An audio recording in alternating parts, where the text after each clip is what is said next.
За, continuous random variable-ийн талаар энэ бичлэг дээр тайлбарлая. Continuous random variable гэдэг бол магадлалын нэгтийн функцийг ерөнхийдөө ашиглаж тодорхойлох зүйл байгаа. Тэгэхээр магадлалын нэгтийн функц байна гэдэг нь үндсэн хоёр шинж чанарыг хангаж явах хэрэгтэй. За, нэгдүгээрт ямар шинж чанар байгаа вэ гэхээр тухайн бүх x-ийн хувьд яг уу гэхээр гарч ирж байгаа утга маань бол үргэлж тгээс их буюу тэнцүү байх хэрэгтэй. Энэ бол хизээж сөрөг утгыг авч чадахгүй. За, тэгээд магадлал нь нэгтэй тэнцүү байх хэрэгтэй. Тэгэхээр тухайн функцээс хасах хязгааргүйгээс нэмэх хязгааргүйгийн хооронд бодоход интеграл бодоход яг уу гэхээр тэр үргэлж нэгтэй тэнцүү байх хэрэгтэй гэсэн. За, энийг жишээлбэл бид зурган дээр тайлбарлаж өгье. За, бидний магадлалын нэгтийн функц гэж ярьж байгаа учраас энэ зурагдж байгаа график маань өөрөө ямар хэлбэр дээр байх вэ гэхээр y тэнхлийн дагуу магадлалын нэгт гэдэг ойлголтоор яригдана. Энийг статистик нэг дээр бид нар болохоор нөгөө нормал тархалтаар үзчихсэн баггүй. Тэгэхээр одоо болохоор нэг нормал тархалт биш янз янзын хэлбэртэй ийм функцүүд өгөгдсөн байх юм бол тэрэн дээр магадлалын нэгтийн функцийг яаж тодорхойлох вэ гэдэг зүйлийн талаар ярих гэдэг гэсэн. За, жишээлбэл нэг ийм хэлбэртэй мөрийн өгөгдсөн байгаа. Тэр энэ бол А-гаас Б-ийн хооронд л тодорхойлогдсон гэсэн. Тэгэхээр энд өөрөө босоо тэнхлэг маань өөрөө магадлалын нэгтаар дүрслэгдэж байгаа учраас магадлал хизээ сөрөг утгыг авч чадахгүй.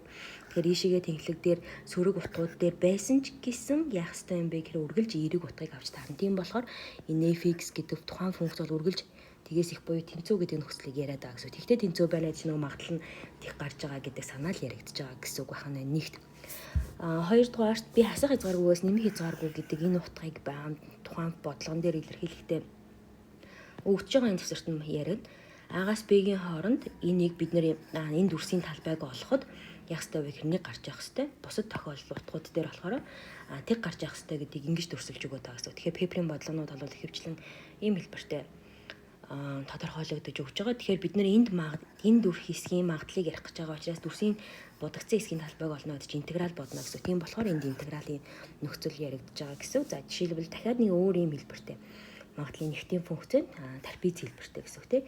За, ингээд үзэх юм бол энэ хэлбэр маань одоо жишээлбэл нэг ийм хэлбэр дээр тодорхойлж өгч болно. А-гаас Б завсарт яаж байгаа вэ гэхээр нэг ийм функц эерэг налалттай шулуун. Б-гээс С завсарт болохоор нэг ийм тогтмол утга. C-гээс D завсар дээр болохоор ийм сөрөг налалттай буурж байгаа хэсэг. Тэгээд A-ээс D хүртэл ерөнхийдөө утгууд аавна. Үлдсэн утгууд дээр тэг гэдэг нөхцөлтэйгээр тооцогдлогддог гэсэн. Тэгэхээр бид нэр одоо ерөнхийдөө энэ магадлалын нэгтийн функцийг тодорхойлох юм бол эндээс энэ хүртэлх бүх интегралыг бодоход энэ яах ёстой вэ гэхээр нэгтэй тэнцүү гарч явах ёстой. Энэ бол магадлалын нэгтийн функцийн үндсэн чанар байх нэ. Тэгэхээр Пеплийн бодлого дээр жишээлбэл тэр өгөгдсөн зүйл магадлалын нэгтийн функц мөн үү биш үү гэдгийг баталгах та нар үндсэн энэ хоёр шинжийг заавалчгүй хангах ёстой. Үргэлж утгууд нь тгээс их байх ёстой, нэгтэй тэнцүү байх ёстой. Энэ хоёрыг хангаж явах юм бол continuous random variable буюу магадлалын нэгтийн функц мөн байна гэдэг санаа яригдана. За, тэгэхээр бид нар магадлалын нэгтийн функц дээр ерөнхийдөө магадлалыг олно гэдэг бол тухайн өгөгдсөн завсарт интеграл бодно л гэсэн үг. А-гаас Б байх юм уу? Альнаас аль хоорондох интеграл бодно тэрийг бодно. Харин тодорхой яг нэг утга дээр яах вэ гэхээр магадлалыг тооцож бид нар болохгүй.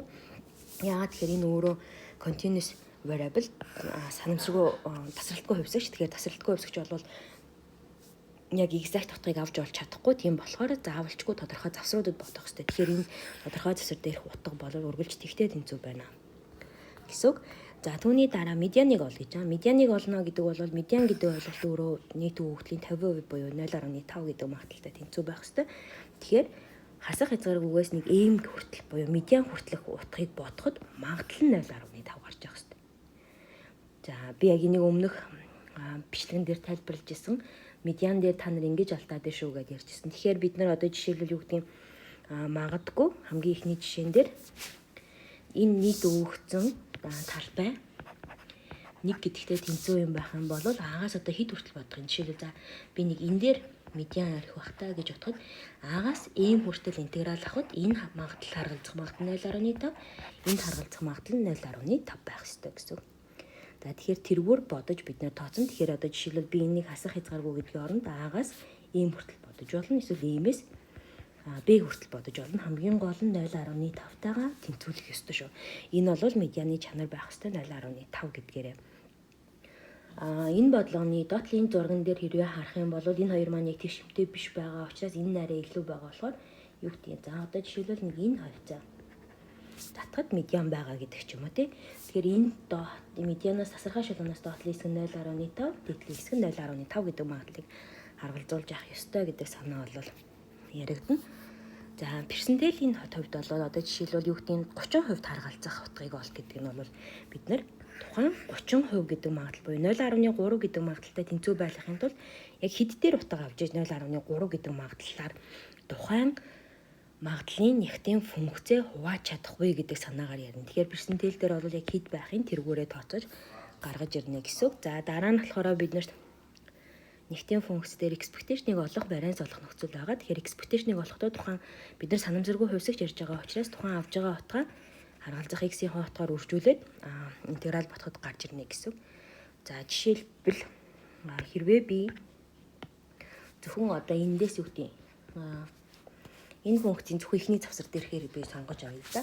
Энэ завсар дээрхээр би x-ийг олно гэх юм бол a-гаас b завсарт x-ийг тухайн функц нь өөрөө 2.1x байгаа учраас 2.1x-ээр үржүүлээд интеграл авахд гарч ирнэ. Гэхдээ энэ бол жишээлбэл өөрөө 1, 2, 3 гэдэг хэсгээс бүрдэж байгаа учраас би энэ 3-ыг нэмээд тэрийг тус бүрд нь x-ээр үржүүлэхэд ерөнхийдөө гарч ирэх ёстой гэсэн. Би зөвхөн ихний утга дээр авлаа гэсэн үг тийм.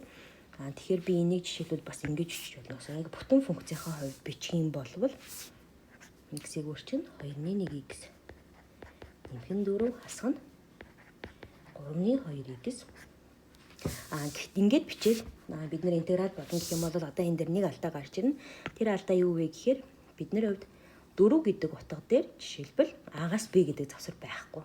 Тийм болохоор хэрвээ би шууд нийлүүлээ ингэ бичих юм бол энэ маань бол алдаа болж таарна гэсэн үг байна. Тэгэхээр нөгөө үүхцэн завсрууд дээр тус бүрдэн бичих гээд байгаа шалтгаан би жишээлбэл эхнийхэн ингэ сая салгаж бичсэн шүү дээ. Тэрнтэй адилхан бичиж шалтгаан үүхцэн завсрууд маань болохоор яг хэвээр вэ гэхээр ялгаатай утгуудтай байгаа учраас яг тэр утгуудаараа л үржүүлэх ёстой гэсэн. Жишээлбэл одоо би энэ дээр яг зүгээр бичиж x-ийг 2.1x-ээр үржүүлнэ. Тэр бол a, b завсар дээр. Нэмэх нь одоо дараагийн завсар дээр гэдэг чинь b-ээс c завсар дээр 4 байгаа учраас x-ийг би зөвхөн 4-өөр үржүүлээ. Аав нэмэх нь дараагийн завсар дээр яасан бэ гэхээр c-гээс d хүртэлх хил маань өөр байгаа байхгүй. Тэр x-ийг үрчинд хасах 3.2x dx. Энийг бодоход бид нэр дундаж маань гарч ирнэ л гэсэн. Тэгэхээр бичиглийн хувьд бол нэлээд анхаарах хэрэгтэй. Variance x-ийн хувьд бид нэр олохдоо санамсаргүй үсгчдэр олохдоо тухайн авж байгаа утгын квадратыг харгалзах магадлалаар нь үржүүлдэг бол одоо энэ нөгөө функц хэрэгж байгаа учраас харгалзах функцээр нь үржүүлээ.